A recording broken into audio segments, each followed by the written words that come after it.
காண அங்கு கற்பகம் என்னும் கடவுளின் மெய்யில்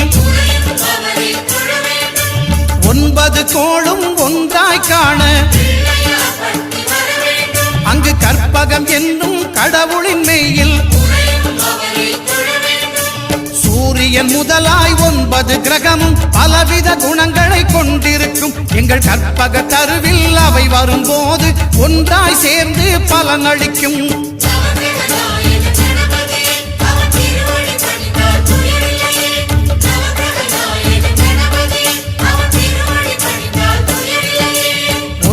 கோளும் ஒன்றாய் காண அங்கு கற்பகம் என்னும் கடவுள்